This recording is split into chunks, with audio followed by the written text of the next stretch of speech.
विराट कोहली ने जब अपनी 7 साल से चली आ रही टेस्ट कप्तानी को छोड़ने का ऐलान किया, तो उससे पहले उन्होंने बीसीसीआई से भी संपर्क किया था और बीसीसीआई ने उनको एक प्रस्ताव रखा, एक प्रपोजल रखा।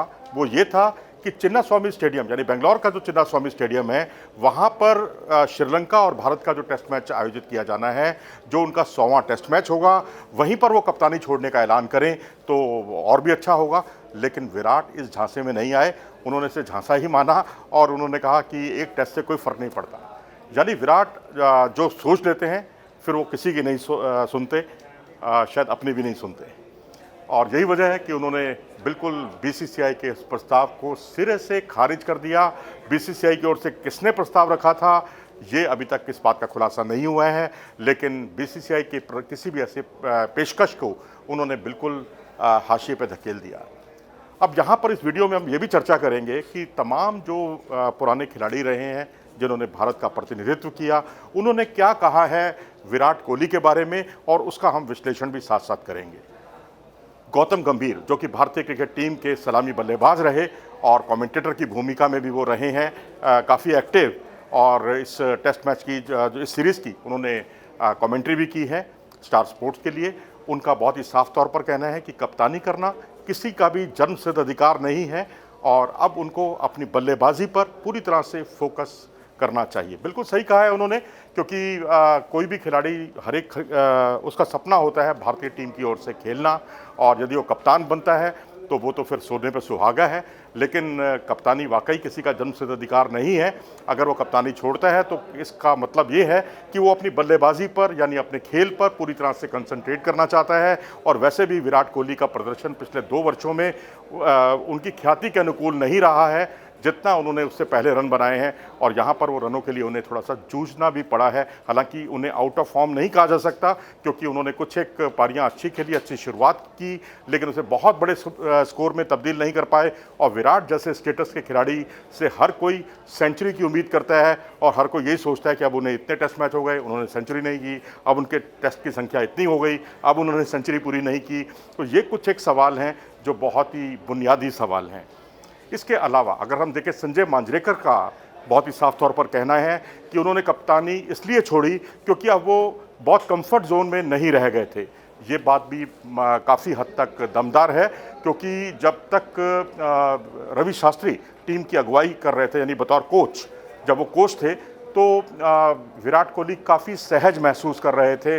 और कुछ एक बातें जो राहुल द्रविड़ हैं वो कुछ और चाहते थे और विराट कोहली कुछ और चाहते थे, क्योंकि जो मूलभूत दोनों के बीच में जो टकराव का, या ये कहिए टकराव तो नहीं कहना चाहिए, लेकिन एक वैचारिक मतभेद का एक बड़ा कारण ये भी था कि जो सौरव गांगुली, क्षमा कीजिएगा, जो राहुल द्रविड़ हैं, वो ये चाहते थे कि वो भारतीय क्रिकेट टीम 6 बल्लेबाजों के साथ उतरे, लेकिन वो 5 बल्लेबाज और एक विकेट कीपर और 5 गेंदबाजों को उतारने के ही हिमायती रहे हैं शुरू से। और ये एक बड़ी बेसिक सी वजह थी, लेकिन इसमें कोई टकराव जैसी स्थिति नहीं थी। अगर वो चाहते तो इसको बड़े आराम से टैकल किया जा सकता था। उसके बाद अगर हम देखें तो कपिल देव ने भी कहा है कि अब ईगो छोड़ देना चाहिए उन्हें, और अपने जो जो बाद वाले खिलाड़ी हैं, जो उनके जूनियर खिलाड़ियों के अंडर उनको कप्तानी, अपनी बल्लेबाजी करने की आदत डालनी होगी, क्योंकि उन्होंने भी ऐसा ही किया है। उन्होंने भी अजरुद्दीन और श्रीकांत के अंडर वो खेले हैं। तो जाहिर सी बात है कि विराट को इस बात से कोई समस्या नहीं है। अगर होती तो वो अवकाश, रिटायरमेंट लेने की घोषणा कर डालते, लेकिन उन्होंने ऐसा नहीं किया, क्योंकि वो टेस्ट क्रिकेट को संपूर्ण क्रिकेट मानते हैं और उसमें लगातार अच्छा प्रदर्शन करना चाहते हैं, जैसे कि वो 2 साल पहले किया करते थे। सुनील गावस्कर को कोई आश्चर्य नहीं हुआ इस बात में कि उन्होंने रिटायरमेंट ले लिया। उनका मानना है कि यदि वो भारतीय टीम जीतती साउथ अफ्रीका में तो भी वो रिटायरमेंट ले लेते, यानी कप्तानी से वो तौबा कर लेते। ये कहना थोड़ा सा आश्चर्यजनक लगता है, क्योंकि ये तो तय है कि भारतीय क्रिकेट टीम से उनको हटाया नहीं जाता बतौर कप्तान। लेकिन हाँ, इस बारे में कुछ एक सवालिया निशान ज़रूर उन पर लगते, पूछे भी जाते, क्योंकि साउथ अफ्रीका को काफ़ी अंडर एस्टिमेट किया जा रहा था, और भारतीय क्रिकेट टीम क्योंकि दुनिया की नंबर 1 टीम है और उनको इतना अंडर एस्टिमेट किया गया था, जो कि दुनिया की नंबर 6 टीम है, और उसने बाद के 2 मैच जो हैं उसमें भारतीय टीम को एक तरह से धो डाला था। 4 दिन में ही उसने मुकाबले जीत लिए थे।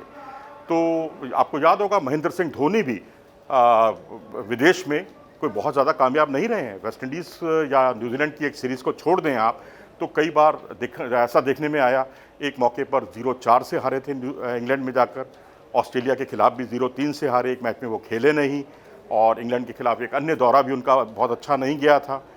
तो यहाँ पर सुनील गावस्कर साहब का ये कहना कि बिल्कुल उन्हें आश्चर्य नहीं हुआ, यानी वो मानकर चल रहे थे कि विराट कोहली कप्तानी छोड़ने वाले हैं, ये उन्होंने एक पहले से ही उन्हें इस बात का आभास था। और ये कुछ एक कमेंट्स हैं जिनके आधार पर तस्वीर यही बनती है कि कहीं ना कहीं पर्दे के पीछे कुछ ऐसा सच है जो अभी आना बाकी है, क्योंकि विराट कोहली जो है बहुत ज़्यादा सौहार्दपूर्ण तरीके से हटे नहीं हैं कप्तानी से, क्योंकि उनका जो हटने का फैसला कई सवाल खड़े करता है। और ख़ासकर ये देखते हुए कि जिस तरीके से एक उत्तराधिकारी की जो खोज की जाती है, जैसा कि आर अश्विन ने भी कहा है, आर अश्विन ने कहा है कि अगर उत्तराधिकारी की खोज की जाती तो और अच्छा होता।